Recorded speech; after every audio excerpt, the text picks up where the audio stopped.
Виктория, 20-летняя девушка, всегда мечтала о том, чтобы иметь собаку. Она была одинокой, и щенок оказался идеальным спутником для нее. Однажды, просматривая сайт приюта для животных, она наткнулась на фотографию маленького щенка, которого зовут Джек. Его глаза были полны такой невинности, что Виктория сразу же решила забрать его к себе домой.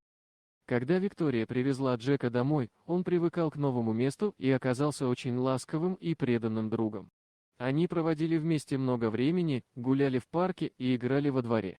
Виктория была счастлива, но через несколько недель она начала замечать, что постоянно просыпается обессиленной и сильной заложенностью носа. Она решила обратиться к врачу, чтобы выяснить причину своего плохого самочувствия. Врач послушал ее симптомы и провел ряд тестов. Результаты показали, что у Виктории развилась аллергия на собачью шерсть. Виктория была потрясена этой новостью.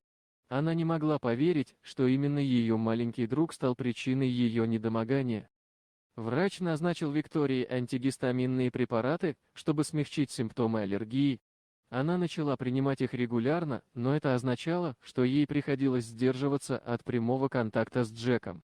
Она старалась держаться подальше от него, что было очень трудно, так как они были неразлучны. Виктория решила объяснить Джеку, что его место теперь на коврике. Она пыталась обучить его не залазить на кровать и держаться подальше от нее. Но Джек был собачкой с сильным характером. Он пытался понять, почему его хозяйка изменилась к нему. Виктория была печальна, но она знала, что это единственный способ сохранить свое здоровье. Однако по мере того, как время шло, Виктория заметила, что ее состояние не улучшалось. Она решила снова обратиться к врачу. На этот раз она обратилась к ветеринару, чтобы проверить Джека на возможные причины своей аллергии. Ветеринар провел ряд тестов на собачью шерсть и выяснил, что Джек был носителем опасной бактерии, которая могла вызвать серьезное заболевание у людей.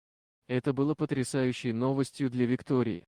Она была измучена аллергией и теперь узнала, что ее маленький друг был источником опасной болезни. Ветеринар назначил антибиотики как для Джека, так и для Виктории. Они начали принимать лекарства, и после нескольких недель лечения Виктория почувствовала облегчение. Ее аллергия начала отступать, и она снова могла нормально дышать. Виктория поняла, что, несмотря на все трудности, она не могла представить свою жизнь без Джека.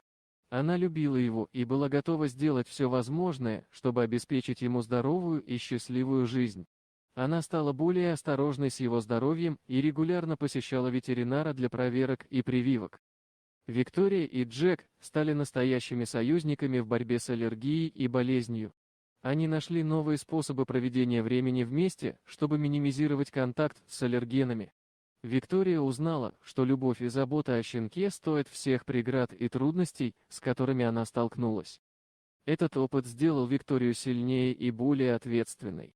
Она поняла, что забота о других существах требует множества компромиссов и жертв, но она готова была принять эти вызовы.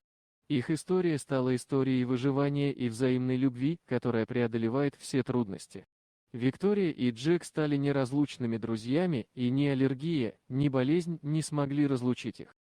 Дорогие друзья, если вам понравилось видео, поставьте лайк, а также подписывайтесь на канал, где найдете еще много интересного.